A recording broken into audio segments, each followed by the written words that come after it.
Welcome to the next episode of KapVista Klips. Today we have Rohan here from Avaana. Welcome. Thanks for jumping on and chatting to us. Thank you, Daniel. Thanks for having me. That's okay. I want to understand more about Avaana. You've achieved incredible milestones so far, and the next 12 to 18 months looks very exciting. So, why don't we jump in? Tell me about your story. Tell me about, as the founder, tell me about how you got to this point and what's your background. Yeah, definitely. My name is Rohan. I'm the CEO and founder of Avaana. We're a dedicated wellbeing marketplace and practitioner lead generation solution. So at our core, we're helping practitioners to unlock new business opportunities and new leads for their business. And we use our technology and marketplace as a way of achieving that. My background, I used to be a lawyer for 8 years, a corporate M&A lawyer, before I saw the light, so to speak, of entrepreneurship. So we started Avaana in 2019 with a small angel round.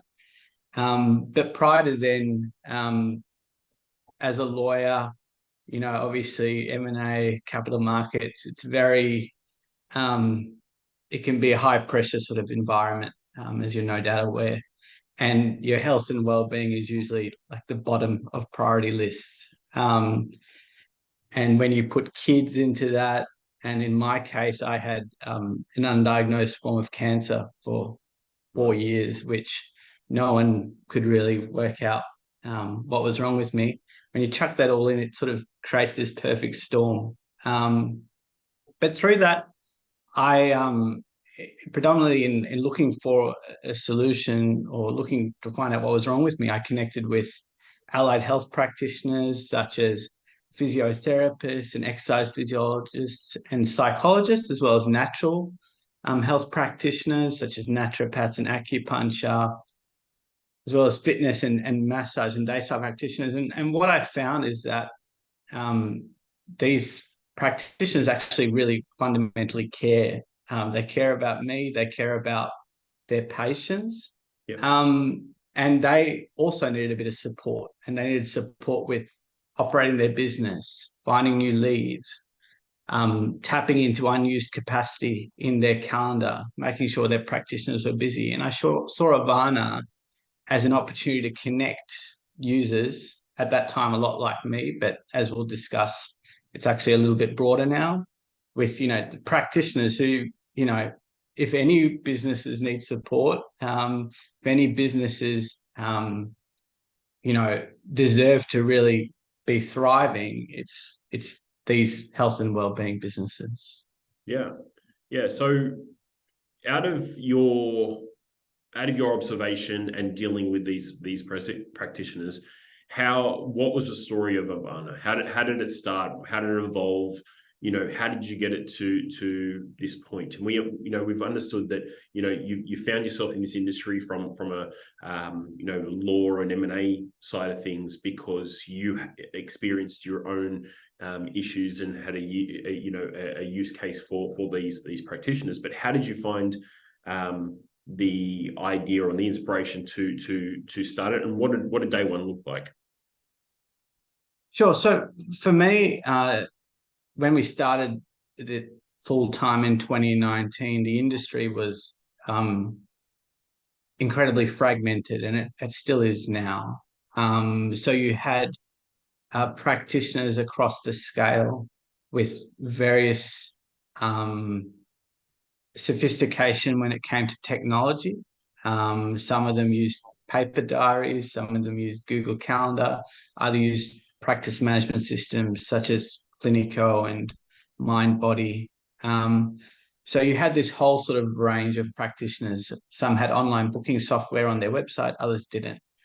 From a business and thematic perspective, health insurance was a key driver of B2C bookings in the space. You had health insurance at that time in the form of extra supporting natural therapies, which it doesn't do so much now. And compared to what it was then to what it is now, it's in even 3 years, the health and wellbeing industry has sort of developed dramatically. In 2020, obviously COVID came, and mental health was sort of thrust into the forefront. Similarly, the delivery of health services, whether in the form of in-clinic or in-person services, sort of ceased, or it sort of was reduced quite significantly, and telehealth became quite significant. But for us, and where we sort of started to really make an impact, both from a business success, revenue generation and growth perspective, was understanding that our practitioner base was looking for a way out, which was more than just telehealth. They were thinking about, okay, what is my business going to look like post-COVID, and how can I grow it? And as a marketplace operator, we saw it as our duty to provide support in relation to that. And the opportunity we saw was the NDIS.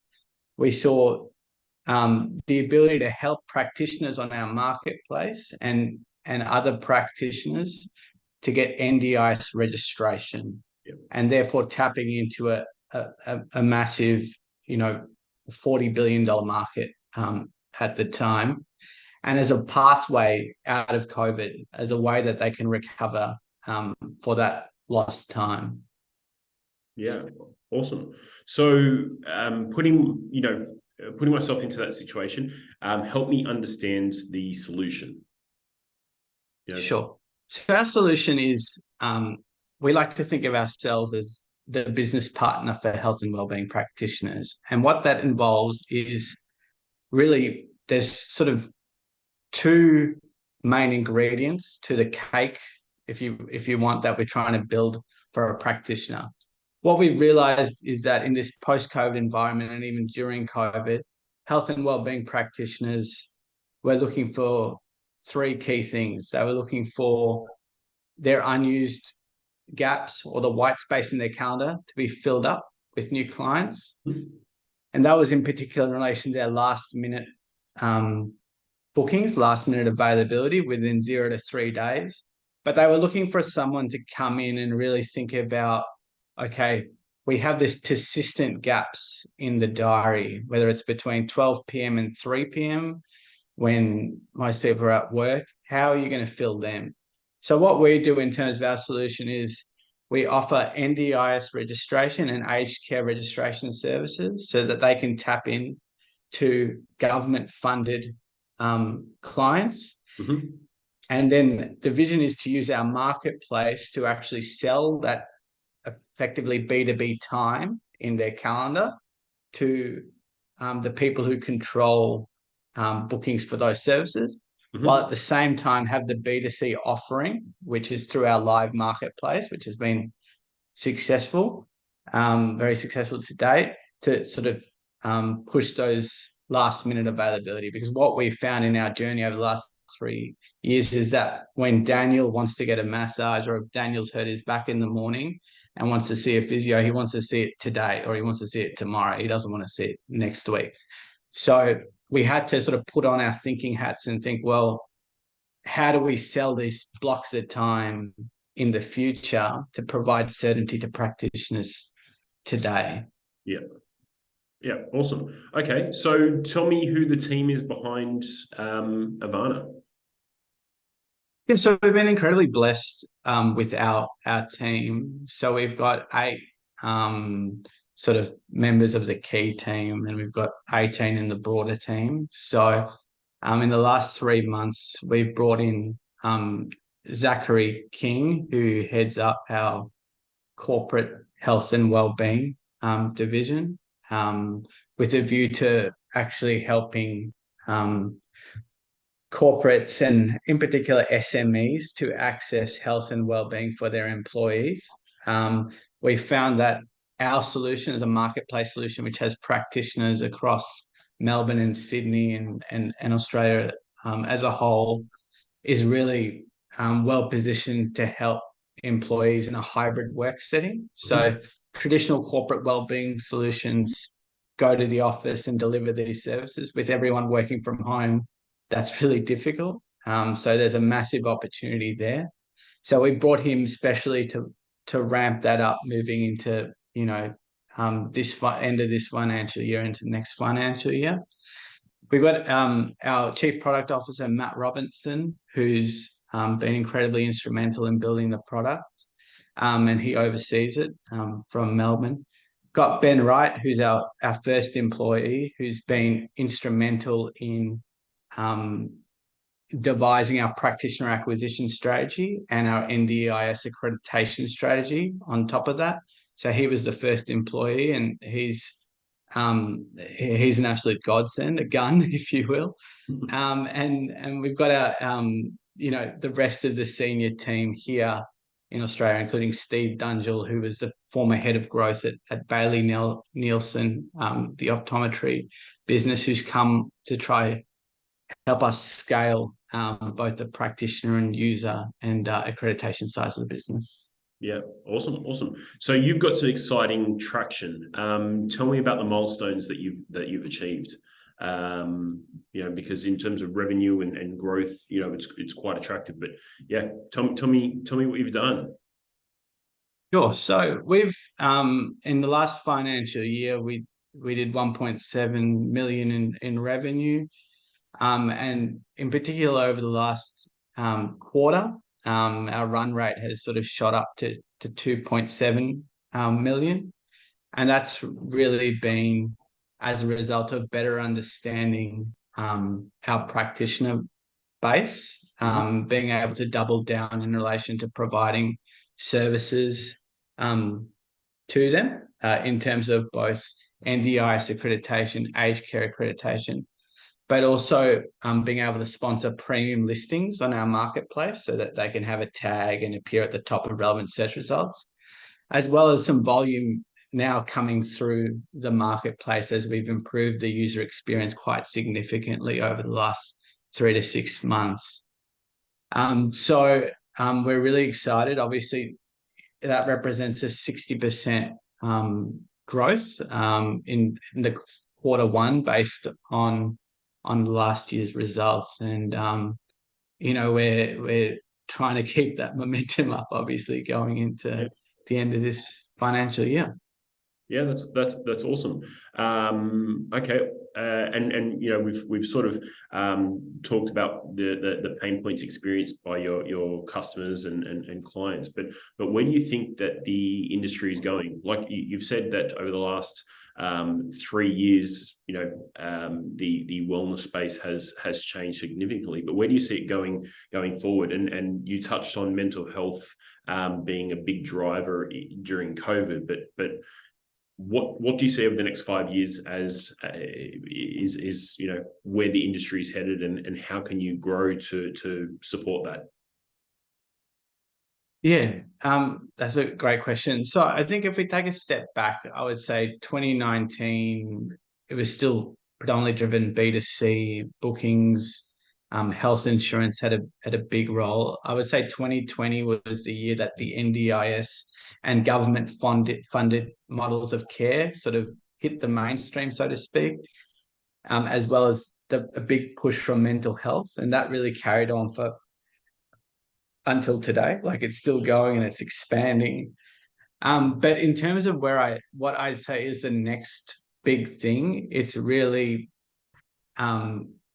I don't want to say corporate health and well-being, but I want to say business health and well-being. And what I mean by that is that in the old days, having, KPMG, for example, or PwC, or a large law firm, they would get in a corporate health and well-being provider to deliver health and well-being solutions to their staff.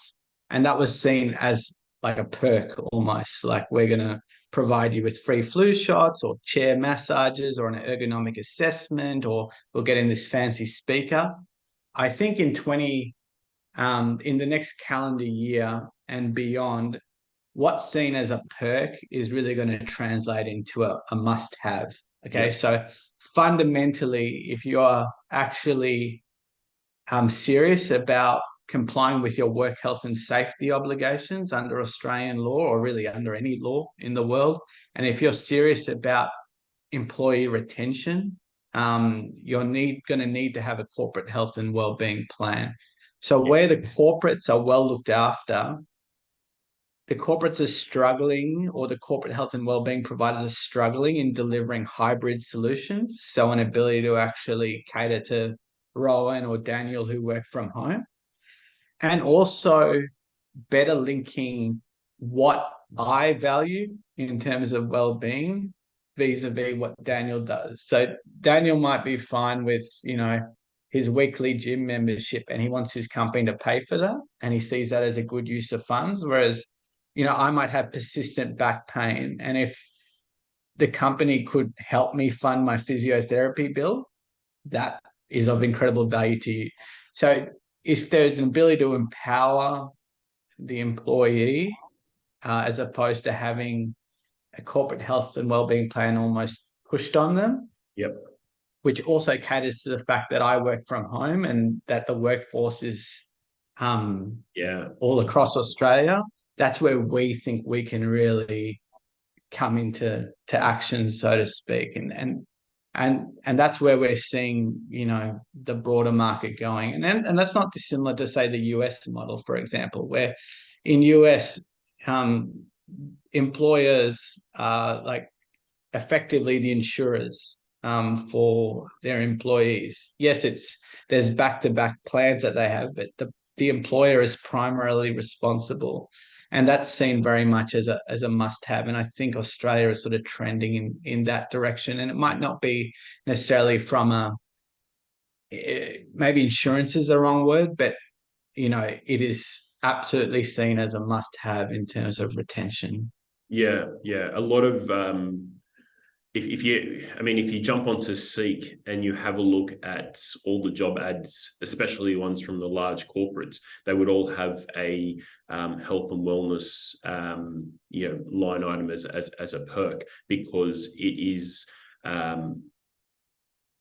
it's what employees are looking for. Employees are looking for a company that thinks about the employee's health, thinks about the employee's wellness, and offering it as a way to keep staff happy, healthy, and part of retention is a big plan.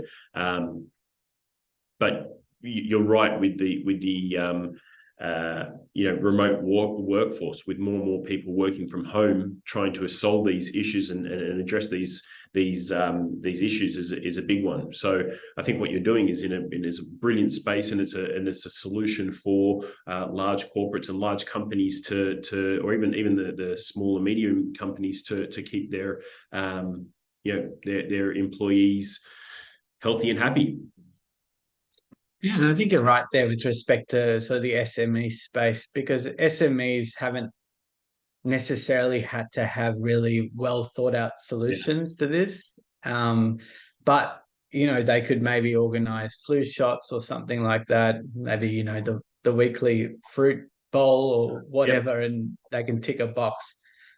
Whereas what we can do is, it doesn't matter what the budget is, whether it's $50 per employee, $100 per employee, they can jump on Avaana, set a budget, and we can give them a targeted and tailored experience. And through our wellbeing journeys technology, we can actually, develop templated wellbeing plans, for their employees based on health condition and also based on what the employer's goals are. So, for example, we have this tailored solution for lawyers and accountants, which involves stress relief, in the form of, fitness and massage, as well as, ergonomic and pain type treatments also, which has really been well received. Yeah. Okay. So tell me about the raise. How much are you raising and what's it being used for? Yeah, so we're looking to raise $3 million AUD, which is the equivalent of $2 million USD, given the way that the exchange rates keep moving. And that's at a 15 million AUD or a $10 million USD valuation. Yep. In terms of what the funds are being used for, it's predominantly, number one, to continue our good work from a practitioner acquisition perspective. So we've got 2,000 practitioners on the platform now. So we're looking to ramp that up. We have 1,600 businesses who have got NDIS registered. So we're looking to cross-sell to that and expand the revenue base to also include aged care registration. Similarly, we're looking to really improve the user experience on the platform to facilitate more bookings.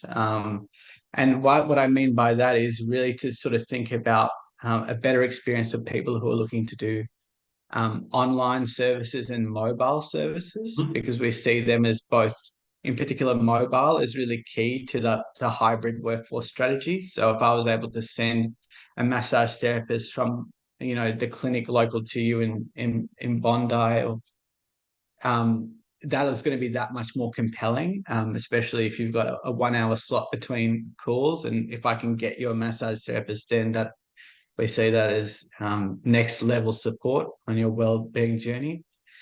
But the main thing is really to do that user demand generation piece. So actually getting out in front of more and more businesses to get them on the platform, as well as to support our existing B2C operations. So user demand generation, practitioner acquisition, and really improving that technology. Okay, awesome.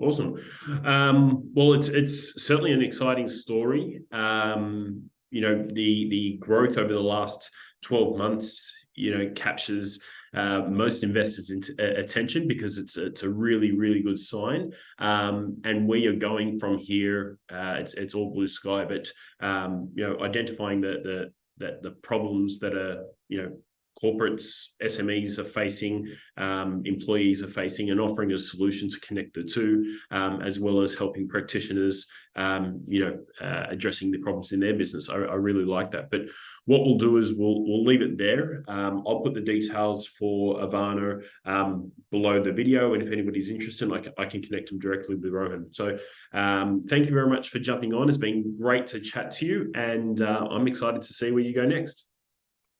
Thanks so much for the opportunity, Daniel. No problem. Thank you very much.